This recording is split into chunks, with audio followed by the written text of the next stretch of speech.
Bienvenue sur le Studio TV Dentaire 365. Nous sommes au cœur de l'ADF 2023 et j'ai le plaisir d'être en compagnie du docteur Mathieu Rousset. Bonjour Mathieu. Bonjour.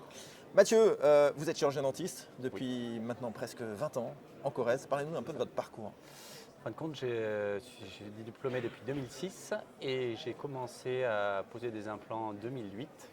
J'avais une formation assez poussée à la fac, j'avais eu la chance de tomber dans le module d'implantologie. D'accord. Et où j'ai rencontré à l'époque des gens qui ont commencé à me former après à l'extérieur. Et j'ai rencontré la firme Tomen en 2008, quand ils ont créé, ça a été, je pense, créé en France en 2007-2008. Ah oui, donc c'était assez concomitant, c'est-à-dire que vraiment à la création du département de l'antenne française, Tout à fait. voilà, vous avez commencé à travailler avec Tomen. Parce que du coup, je connaissais des anciens de l'équipe de Tomen et je les ai suivis parce qu'ils connaissaient les ingénieurs de chez Tomen et ils savaient que le système était qualitatif. Donc j'ai fait confiance au tout début avec Tomen, c'était une aventure en plus qui naissait, donc c'était une toute nouvelle boîte. Donc le pari était assez sympa pour tout le monde, donc j'ai tout de suite foncé là-dessus. Et au fur et à mesure, j'ai évolué en même temps qu'eux. Donc je connaissais une entreprise familiale, je connais le fondateur donc, en France qui est Hubert et au début j'ai fait partie des rookies, des petits clients de chez Tomen. Oui, mais parce que vous étiez en plus tout jeune praticien puisque ça faisait 2-3 ans que… Tout à fait. Vous êtes tout de suite installé en Corrèze, vous aviez tout de suite eu votre cabinet? Tout à fait. J'étais collaborateur pendant 2 ans et ensuite on a créé un cabinet. Moi, mon idée était de créer un cabinet d'implantologie. Après, il fallait quand même faire ses preuves, donc j'ai commencé par faire de l'omnipratique. D'accord. Au fur et à mesure des années, j'ai développé parodontologie et implantologie. Et après, post-Covid, j'ai plus fait que de l'implantologie parce que j'ai trouvé un associé qui gère toute la parodontologie. Donc l'implantologie qui vous a attiré dès le départ, en fait, dès votre cursus. Tout à fait, à la fac. Et pourquoi cette attirance pour l'implantologie en particulier? Tout simplement parce que dans mes débats philosophiques, je voulais faire soit orthopédiste. D'accord. J'avais la possibilité de faire médecine et du coup, depuis tout début, je voulais faire dentaire. Et en première année de médecine, je me suis dit sinon, chirurgien orthopédiste, ça ne devrait pas être mal. Je voulais faire de la chirurgie et du coup, je me suis dit quand même le côté dentaire, j'aimais le côté micro de la bouche et le côté humain quand même de me dire plus que de faire des prothèses de hanches et des choses comme ça. Donc je me suis dit que c'était un bon compromis. Et à la fac, dès que j'ai pu intégrer le module d'implantologie, je me suis rendu compte que c'était de l'orthopédie dentaire. C'est ça, complètement. Donc en fin de compte, on est complètement là-dedans et j'ai aimé ce côté-là tout de suite. Et donc au fur et à mesure, on a avancé avec Tomen. J'ai eu la chance, je me suis mis très vite dans le numérique. Et en 2016-2017, j'ai commencé à faire remontrer à Tomen qu'ils avaient des pièces qui n'existaient pas pour faire du numérique sur leurs implants. Hubert, le directeur France de l'époque, m'a fait confiance. Il m'a fait rencontrer les ingénieurs de chez Tomen Suisse. Il m'a dit Mathieu, il a essayé de faire l'intermédiaire, mais un peu délicat. Et du coup, j'ai rencontré les ingénieurs de chez Tomen Suisse et qui ont pris mes remarques en considération. Donc là, c'était sympa parce que j'étais quand même jeune. Les 2 ingénieurs étaient des rookies à l'époque qui s'occupaient de ce pôle-là. Maintenant, c'est des chefs de projet. Donc vous avez vraiment suivi l'aventure. Il faut rappeler quand même que Tomen Medical est une entreprise suisse à la base. Tout à fait.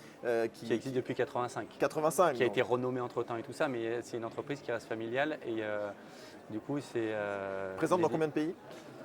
Il y a une vingtaine de pays, je pense, enfin sur tous les continents. Après, je ne sais pas exactement, surtout en Europe. D'accord. Il y en a en Amérique. Il y a un marché au Japon, Chine. Mais c'est surtout Europe. Je crois que la France est un bon client. France, Allemagne. En tout cas, leurs leaders d'opinion sont surtout suisses et allemands.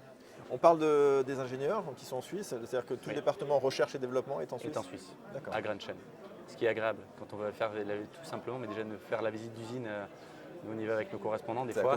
Quand on voit la qualité de travail dans les usines et juste la proximité des ingénieurs, c'est assez sympa.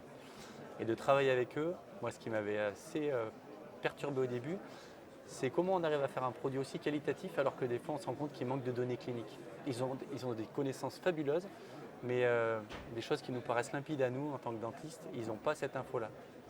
Et donc en échangeant sur la clinique avec eux, on peut vraiment faire progresser et c'est ce qui est assez génial moi, dans mon rapport avec ces gens-là. C'est ce qui vous a plu sur la durée? C'est-à-dire Oui, aujourd'hui, vous avez un vrai partenariat entre vous et Tomen et c'est ce côté où vous avez une écoute, il y a une écoute concernant ce que vous apportez. Il y a une écoute et mais ce que je trouve très rassurant, je suis bêta-testeur pour pas mal de marques de digital. D'accord. Je veux bien essuyer les plâtres sur du digital, moi. Avoir une version qui ne marche pas sur une caméra, c'est pas un souci. Le patient n'est pas perdant. Il n'y a pas un enjeu majeur Voilà. pour le patient. Mais être bêta-testeur sur un produit implantable, c'est pas possible. Vous pouvez travailler avec des ingénieurs, mais il faut que le produit soit fini quand il arrive dans vos mains. Évidemment. Et c'est un peu le problème du marché maintenant, c'est qu'on veut tout produire très vite. Des fois, je peste un peu contre les ingénieurs de chez Thomann, mais il ne sortira pas un produit tant qu'il ne sera pas validé dans tous les sens. Ah oui, donc il y a Il y a vraiment vraiment une relation de confiance entre le praticien partenaire et l'entreprise Thomann. Il vous considère réellement comme étant partie prenante de l'évolution des produits. Mais parce qu'on a la même philosophie qu'eux. Qu'est-ce que je mettrai dans ma bouche? Moi, Ouais. demain, je change de marque d'implant et je pars sur un implant low cost. Bien sûr. Je peux changer de voiture et acheter une résidence secondaire. Mais après, qu'est-ce que je mettrai dans la bouche de ma femme et dans C'est ma ça. bouche? Et c'est l'une des raisons, Pour à laquelle votre je suis avis, chez Thomann. de la qualité justement, reconnue chez Thomann, entreprise vraiment qui produit des implants de qualité. C'est une des raisons, c'est ça, c'est cette collaboration qu'il y a avec le milieu médical dentaire. Ben, certainement, parce que justement, ils veulent vraiment savoir. Et puis, ils ne vont pas se baser sur un effet de mode. Le problème, c'est qu'on est dans la dentisterie Instagram. Il ne faut pas comme tout ce qui tourne autour de nous. Et ils ne s'arrêtent pas sur celle-là. Il faut que les études le prouvent, il faut justifier. Et ils ne mettront pas en danger la sécurité des patients et justement la notoriété de la boîte au profit d'un nouveau produit parce qu'il faut le sortir parce que le marché le veut. Alors c'est ça, le produit peut mettre plus de temps à sortir, mais quand il sortira, il sera fiable et il correspondra à une demande réelle. Oui. Et si la demande réelle ne paraît pas cohérente pour les ingénieurs, parce qu'elle n'est pas sécure d'un point de vue biologie osseuse ou quoi que ce soit, ils ne rentreront pas dedans. C'est ça, on n'ira pas. Ils s'arrêteront là-dessus. Ils diront c'est un effet de mode. Tous les autres feront marche arrière, mais nous, on n'en prendra pas ce chemin-là. La fabrication, elle se fait où? En Suisse En aussi? Suisse. D'accord. Donc Tout vient de fabrication Suisse, sauf le européenne, titane. Suisse. Le titane vient de Nord-Amérique parce que c'est les titanes les plus qualitatifs, a priori, si j'ai bien écouté la dernière visite d'usine. On va parler un peu chirurgie guidée, Mathieu, l'écosystème digital dans le domaine de l'implantologie dentaire qui met en avant la chirurgie guidée. Eh ben, la chirurgie guidée, on a commencé dès le début avec Thomann. Donc quand vous êtes arrivé de 2007-2008? Non, au début, il n'était pas question de chirurgie guidée, c'était vraiment les balbutiements. Alors Thomann avait des partenariats avec des boîtes, SMOP, c'était des marques qui permettaient de faire juste le forêt, ce qu'on appelle le forêt pilote, donc le point d'impact sur la position du futur implant. Mais dès que les trousses de chirurgie guidée se sont développées, Thomann a sorti sa trousse de chirurgie guidée, qui est vraiment qualitative, et où on peut aller jusqu'à la pose de l'implant avec la trousse. Donc on a travaillé sur le développement de cette trousse avec eux. Et c'est vrai que moi qui travaille aussi, je suis enseignant au DU de Corse et tout ça, donc j'essaye de regarder les autres trousses et de comparer. On est vraiment une ergonomie qui est très aboutie. Il y a pas mal de trousses de chirurgie guidée où vous avez des cuillères, des choses comme ça, on n'a pas ça. La qualité des forêts, la précision justement des choses techniques, la douille au moment de guidage du forêt, tout ça, c'est très abouti dans ce système-là. Donc c'est vrai que pareil, ils sont partis sur quelque chose de qualité, ils ont des partenariats avec SMOP qui est une boîte suisse qui est très qualitative, un peu psychorigide mais très qualitative. C'est un peu le leitmotiv. Hein. Mais non, mais ça va de pair en fait peut-être. Hein. C'est pour ça qu'ils s'entendent bien. De l'exigence naît la qualité. Oui, tout à fait. Et donc cet écosystème nous s'intègre très bien dans notre cabinet parce qu'on est passé très tôt au digital, qui actuellement, 100% de mon activité est digitale, en plus une empreinte physique qui sort de notre cabinet. Mais si on travaille avec d'autres boîtes dans le développement de nouvelles technologies, type la photogrammétrie, souvent des boîtes suisses, j'aime bien les Suisses pour leur rigueur. Donc j'ai cette chance-là d'être le banc d'essai de super technologies, mais pas au prix des patients. Jamais, ça, on a bien compris que ça pour vous c'est très important. Voilà, c'est qu'on a cette chance de tester que des produits fiables.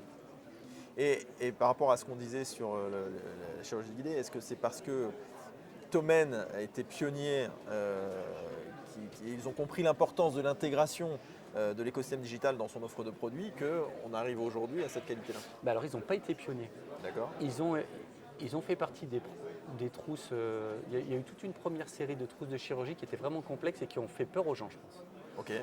Thomann a attendu au début. Et quand ils ont sorti leur trousse, justement, ils ont sorti quelque chose qui était plus simple et justement plus ergonomique. Mais ils sont arrivés entre guillemets dans un second temps, avec quelque chose vraiment de moins compliqué et de plus efficient. D'accord. Et aujourd'hui, on peut considérer que Thomen est complètement inscrit dans la dentisterie moderne avec un digital workflow intégral. On peut traiter l'intégralité des cas en full numérique. Et ça, c'est une valeur ajoutée forte vis-à-vis aussi de la concurrence. C'est une valeur ajoutée forte, parce que déjà depuis le début, justement, ce que je vous disais, quand je leur ai montré en 2017 que les produits n'étaient pas adaptés pour le digital, rapidement ils ont suivi. D'ailleurs, on avait publié dans un journal européen qui était très sympa, c'était quand la clinique rencontre l'industrie. D'accord. C'était une belle aventure, ça, et justement où un clinicien fait remonter ce qui ne marche pas, parce qu'eux, ils étaient convaincus que ça fonctionnait, et on leur a démontré par A plus B que non, ça ne fonctionnait pas. Et en fin de compte, ils ont eu tout de suite des pièces que beaucoup d'autres systèmes qui ont beaucoup plus de moyens et plus grands n'avaient pas, qui étaient toutes simples mais efficientes pour faire du digital. Et maintenant, on se rend compte que ce système est complètement fait pour le digital. Complètement. Moi, je traite tous mes cas en digital et la plupart maintenant des clients Thomen, je pense, en tout cas, ils ont la possibilité de tout faire de manière digitale. Donc du coup, vous, Mathieu, qui avez toujours été attiré par cet univers de l'implantologie, vous êtes un praticien comblé de pouvoir collaborer avec une entreprise qui vous écoute, qui vous comprend et qui a ce niveau d'exigence et de qualité. Tout à fait. Dans ce domaine-là. Complètement. C'est vraiment très agréable et effectivement, on est très content de travailler avec eux et j'espère que c'est réciproque, mais j'ai bien l'impression. Ça fait plus de 15 ans maintenant, donc je pense que si ça ne l'était pas… Et en plus, humainement, on garde des contacts avec les ingénieurs et tout ça, c'est quand même assez sympa. On a l'ADN de l'entreprise familiale qui reste. Pour le coup, c'est vraiment, c'est clairement ça. Et ce qui, justement, qui des fois nous freine un peu dans l'évolution, où on dirait qu'il faudrait que ça aille plus vite. Nous, en termes de, quand on sait que le produit il va être bon, il y a des choses qui nous paraissent simples, ils attendent des validations, c'est quand même très… Donc vous acceptez ce temps d'attente parce que vous savez que c'est le seul défaut que je pourrais leur trouver, c'est qu'il y a des fois, j'aimerais bien qu'on aille plus vite, mais je suis très content d'avoir le retour. C'est le défaut de la qualité, en fait. Tout à fait. Voilà, c'est ça. L'un ne peut pas aller sans l'autre. Donc, et alors, j'étais en Allemagne chez un praticien de renom il y a 15 jours. Et justement, par rapport, quand vous dites la qualité de l'implant, maintenant, il y a des études au long cours sur 15 ans qui montrent que la qualité de surface de cet implant est hors norme. Et quand on discutait il y a une dizaine d'années avec un des ingénieurs qui l'a développé, ils avaient fait une étude externe, ce n'était pas eux qui l'avaient commandité, avec des résultats fabuleux sur la néoangiogénèse, donc la formation des caillots sanguins autour de cette surface implantaire. Et même eux étaient surpris de ce qu'ils avaient produit. Et donc ce praticien à Munich qui est de renom a dit des fois il y a des industriels qui sont chanceux. Et là je pense que eux, sur l'état de surface, ils ont aussi, fort soit-il techniquement, il y a eu un moment où ils ont eu de la chance. Parce qu'ils ont quand même sorti un produit qui est hors norme en termes d'état de surface, mais sans réellement le savoir au début. Et quand on en discute avec les ingénieurs maintenant et qu'ils voient le recul et le niveau de qualité de cet état de surface, ils sont un peu dubitatifs dans le sens où ils dire on a sorti un super, mais à l'époque on ne le savait pas. Donc Thomen Medical, partenaire privilégié des praticiens et avec, on l'a retenu, une exigence qui vient notamment de l'écoute qu'ils ont des praticiens comme vous, Mathieu. Et ça fait plaisir pour une entreprise familiale qui a su se développer tout en gardant un ADN de convivialité et d'intelligence de son produit. Merci Mathieu. Merci beaucoup. À bientôt. Au revoir.